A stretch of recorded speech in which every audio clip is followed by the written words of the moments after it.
Bonjour, voici l'info CMA TV en bref.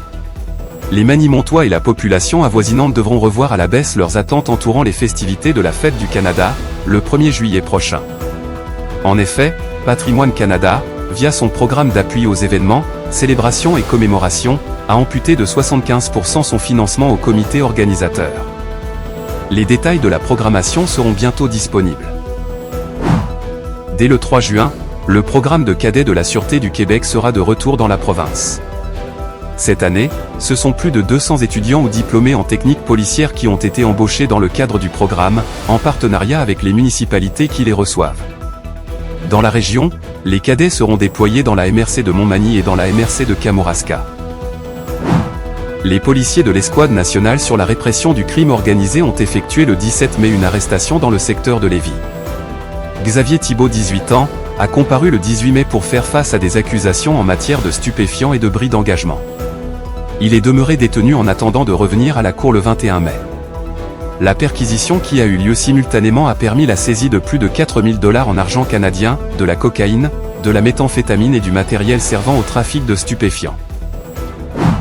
Au sport, le club de hockey l'Everest de la Côte-du-Sud présentait ce 22 mai son bilan de saison 2023-2024. À cette occasion, l'entraîneur-chef Simon Labrec a confié que la direction avait de très bonnes attentes en début de saison, ce qui s'est avéré. La position de l'équipe en fin de saison régulière laissait présager des succès en séries éliminatoires. Cependant, elle a dû affronter en finale une équipe qui avait un avantage, l'expérience des séries. Écoutons Simon Labrec. Et puis, c'est sûr que l'être humain est l'être humain. Hein. Tu mènes 2-0 une série, tu viens de battre la Beauce en 5. Alors, probablement que les gars avaient une certaine confiance. Puis, justement, le match 3, le jeudi à Montmagny, on s'est fait surprendre, je crois, 7-2. Et puis, le lendemain, on est allé jouer le vendredi à Longueuil. On a joué une bonne première période. C'était 1-1 après une. On voit super bien.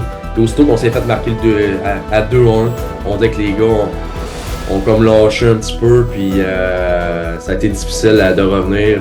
Avec le retour de plusieurs joueurs l'an prochain et ceux que l'organisation compte aller chercher, l'Everest a de bons espoirs pour la saison à venir. Cette saison, je la vois très positive. Écoute, comme j'ai dit, on a une quinzaine de joueurs qui peuvent revenir. On a des jeunes joueurs qui ont pris du galon cette saison, qui ont du talent, qui vont pouvoir avoir un rôle plus important l'année prochaine. Quand tu as des retours comme des Dan Chrétien, des Félix Rivin, des Thomas Bégin, des Lausier, Sorin Nibachaboy, etc., on peut penser qu'on va avoir une bonne saison. Pour plus d'informations, visitez le cmatv.ca ou suivez le fil Twitter X de CMA TV.